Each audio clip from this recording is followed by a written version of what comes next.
बिल्कुल बेकरी जैसी black forest cake आज हम घर पर बनाएंगे, वो भी बिना मैदा और बिना अवन के।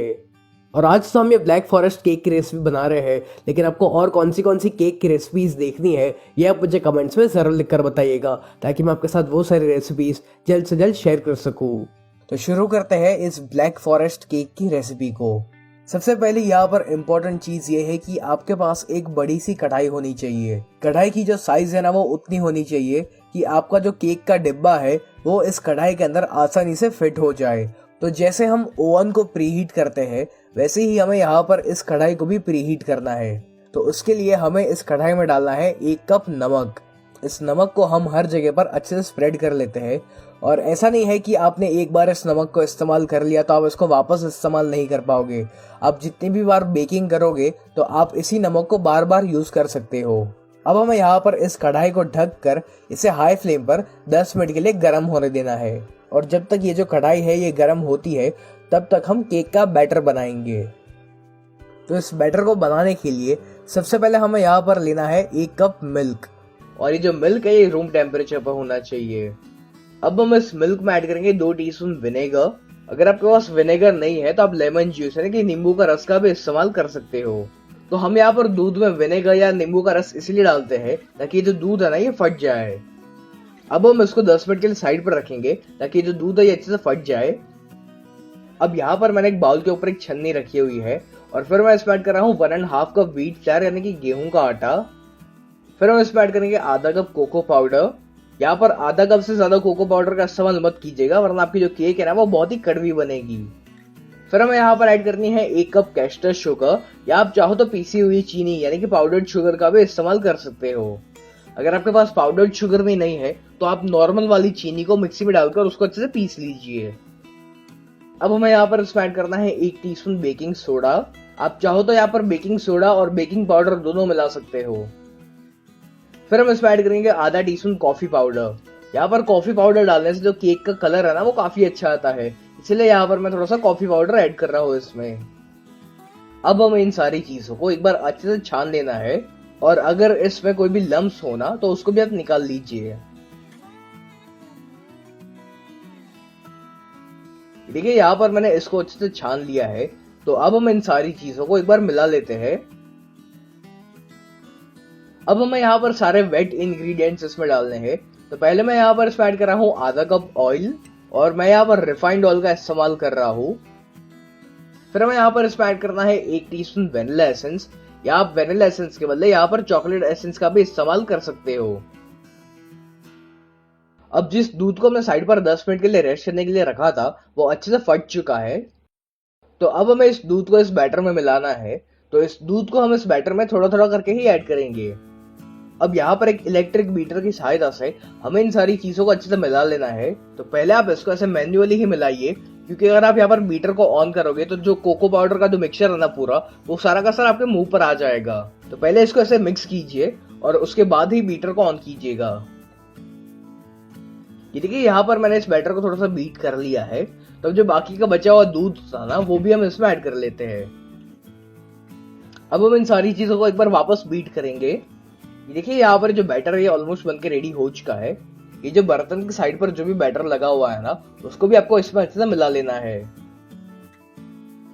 ये देखिए यहाँ पर हमारा जो केक बैटर है ये बनके रेडी हो चुका है और इसकी जो कंसिस्टेंसी है यानी कि इसका जो गाढ़ापन है ना ये बिल्कुल ऐसा होना चाहिए। तो अब हमें इस बैटर को तुरंत एक केक टिन में ट्रांसफर करना है। याद रखें कि आप यहाँ पर जिस भी डब्बे का इस्तेमाल कर रहे हो वो स्टील का नहीं होना चाहिए बल्कि वो एल्यूमिनियम का होना चाहिए, क्योंकि अगर आपने यहाँ पर स्टील का डिब्बा लिया और फिर हम उसको कढ़ाई में रखकर गर्म करेंगे तो जो स्टील का डिब्बा है वो काला पड़ जाता है। तो इसीलिए यहाँ पर आपको एल्यूमिनियम का डिब्बा इस्तेमाल करना है। तो पहले तो हम इस केक टिन को तेल से अच्छे से ग्रीस कर लेते हैं ताकि जब हमारी केक बनकर आए तो वो इसमें से आसानी से बाहर निकल पाए। साथ ही साथ हम इसमें छिड़केंगे थोड़ा सा कोको पाउडर। इस डिब्बे को आप ऐसे टैप करते जाइए और इस कोको पाउडर को आपको हर जगह पर अच्छे से स्प्रेड करना है। अब जो केक का बैटर हमने बनाकर रेडी किया हुआ है वो बैटर हम इस डिब्बे में ट्रांसफर करेंगे। इस बैटर को इसमें ट्रांसफर करने के बाद आप इस डिब्बे को ऐसे 2-3 बार अच्छे से टैप कीजिए ताकि इसमें कोई भी एयर बबल्स रह गए हो तो वो निकल जाए। तो अब हम इस केक को बेक करेंगे। तो यहाँ पर हमारी जो कढ़ाई थी उसको मैंने हाई फ्लेम पर 10 से 12 मिनट के लिए अच्छे से गर्म कर लिया था। तो अब हम इस कढ़ाई के बीच में रखेंगे एक स्टैंड, और फिर इस स्टैंड के ऊपर हमें ये केक का डिब्बा रखना है। अब इस कढ़ाई को ढककर हमें इस केक को मीडियम फ्लेम पर लगभग 25 से 30 मिनट के लिए पकाना है। याद रखें कि जो गैस की फ्लेम है वो ना ही स्लो पर होनी चाहिए और ना ही हाई होनी चाहिए। गैस को आपको मीडियम फ्लेम पर ही रखना है। और जिनके पास ओवन है वो पहले ओवन को 180 डिग्री पर 10 मिनट के लिए प्रीहीट कर लीजिए, और फिर जब ओवन प्रीहीट हो जाए उसके बाद केक को इसमें रख कर आपको इसे 20 से 25 मिनट के लिए 180 डिग्री पर पकाना है।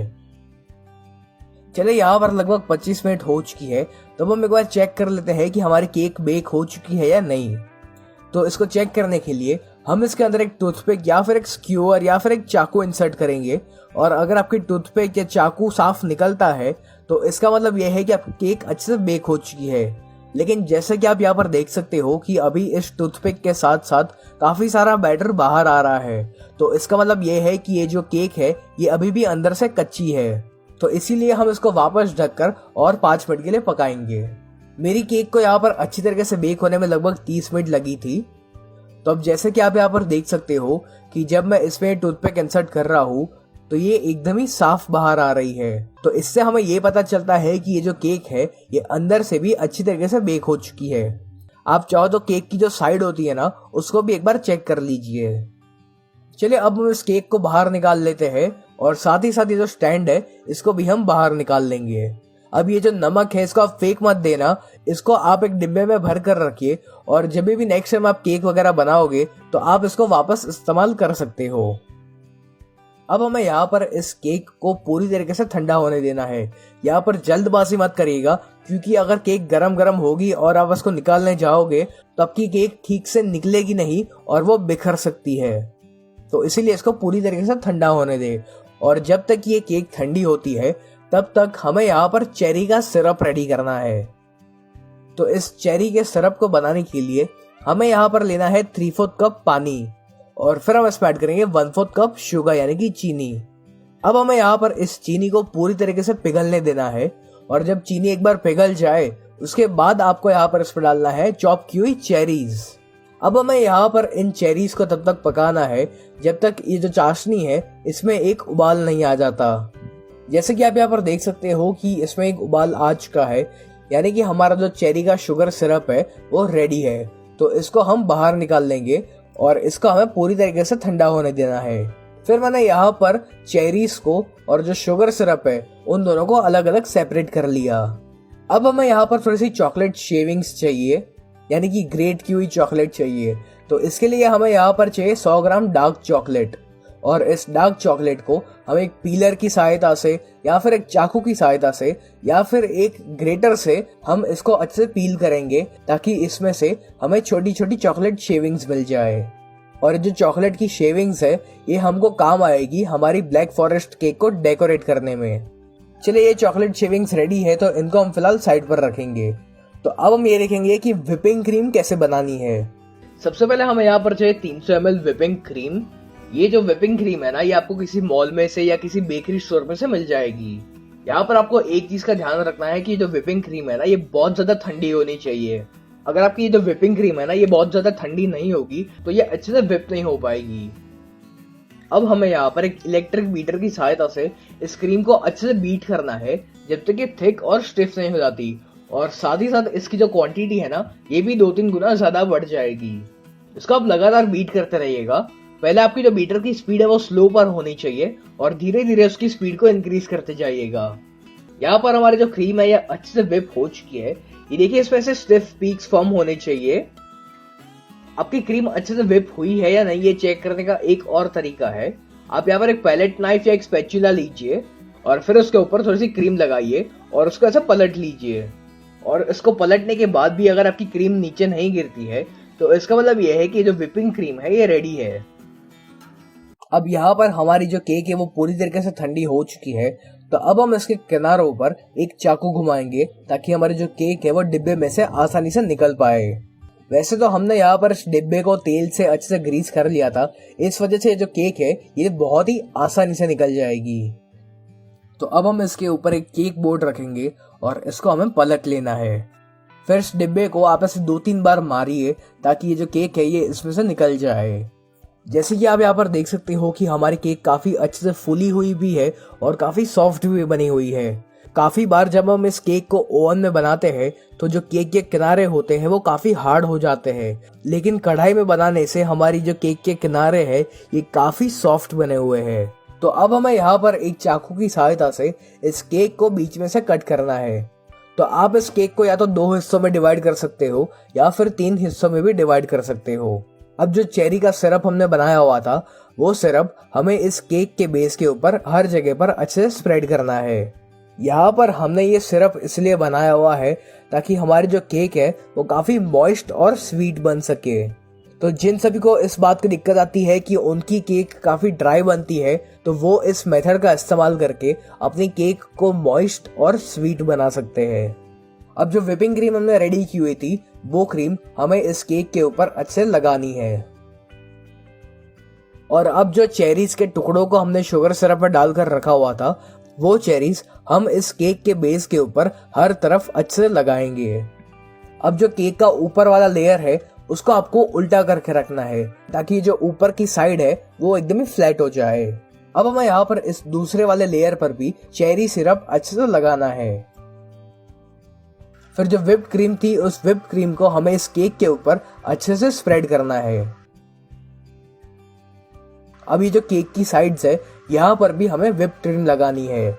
तो शुरू में आप थोड़ी सी ज्यादा व्हिप्ड क्रीम का इस्तेमाल करना, क्योंकि बाद में हम एक स्क्रैपर की सहायता से जो एक्सेस क्रीम लगी हुई है उसको बाहर निकालने वाले हैं। तो जैसे कि आप यहाँ पर देख सकते हो कि मैंने इस केक को व्हिप्ड क्रीम से अच्छे से कवर कर लिया है। तो अब इस केक के ऊपर काफी सारी व्हिप्ड क्रीम ऐसी लगी हुई है जो कि एक्स्ट्रा है। तो उसके लिए यहाँ पर हम एक स्क्रैपर की सहायता से वो सारी क्रीम को बाहर निकाल लेंगे और ऐसा करने से हमारी ये जो केक है ये एकदम ही स्मूथ हो जाएगी। अब मैंने यहाँ पर एक पाइपिंग बैग में थोड़ा सा चॉकलेट गनाश लिया हुआ है और इस चॉकलेट गनाश से मैं इस केक की बॉर्डर के ऊपर ऐसी ड्रिप्स बना रहा हूँ। अगर आपको ये देखना है कि चॉकलेट गनाश कैसे बनता है तो मैंने उसका वीडियो बनाया हुआ है और उसके वीडियो के लिंक मैं आपको नीचे डिस्क्रिप्शन बॉक्स में दे दूंगा। और अगर आपको यहाँ पर चॉकलेट गनाश का इस्तेमाल नहीं करना है तो फिर जो हर्शीज का चॉकलेट सिरप आता है आप उसका भी यहाँ पर इस्तेमाल कर सकते हो। अब इस केक को डेकोरेट करने के लिए मैं यहाँ पर ये स्टार टिप नोजल का इस्तेमाल कर रहा हूँ और इससे आप अलग अलग डिजाइन वगैरह बना सकते हो। तो आज मैं इस केक के ऊपर स्वर्ल्स बना रहा हूँ। तो ये जो स्वर्ल्स है इसको बनाने के लिए आपको पहले बाहर की तरफ एक सर्कल बनाना है और फिर आप अपने हाथ को बीच की तरफ लेकर आइए और आपकी ये जो स्वर्ल डिजाइन है ये बनकर रेडी हो जाएगी। तो इसी तरह पूरी केक के ऊपर हमें ये डिजाइन बनानी है। आप चाहो तो अपने पसंद अनुसार और कोई डिजाइन भी बना सकते हो। अब इस केक की नीचे की तरफ भी मैं एक बॉर्डर रेडी कर रहा हूँ और ये जो डिजाइन मैं बना रहा हूँ इसको कहते हैं शेल्स। इस डिजाइन को बनाने के लिए आपको एक जगह पर थोड़ी सी क्रीम लगानी है और फिर आप अपने हाथ को आगे लेकर जाइए और फिर हाथ को थोड़ा सा उठाकर आपको उसे पीछे लेकर आना है। अब जो चॉकलेट शेविंग्स हमने बनाए हुए थे वो चॉकलेट शेविंग्स हम इस केक के बीच में लगाएंगे और कुछ चॉकलेट के बड़े बड़े टुकड़े भी मैं यहाँ पर इसमें लगा रहा हूँ। यहाँ पर हमारी ब्लैक फॉरेस्ट केक ऑलमोस्ट बनकर रेडी हो चुकी है और सबसे आखिर में हमें इस केक के ऊपर थोड़ी सी चेरीज लगानी है। तो लीजिए यहाँ पर हमारी ये बहुत ही बढ़िया सी कढ़ाई में बनाई हुई ब्लैक फॉरेस्ट केक रेडी है। ये दिखने में बिल्कुल प्रोफेशनल बेकरी जैसी केक लगती है और जब आप इसको खाओगे ना तो आपको पता भी नहीं चलेगा कि आपने ये बिना मैदा के बनाई हुई है। तो अब हम इस केक को कट कर लेते हैं और देखते हैं कि ये जो केक है ये अंदर से कैसी दिखती है। तो है ना ये केक बिल्कुल बेकरी जैसी। तो कैसी लगी आपको ये ब्लैक फॉरेस्ट केक की रेसिपी और आपको और कौन सी केक की रेसिपीज देखनी है ये आप मुझे कमेंट्स में जरूर लिखकर बताइए।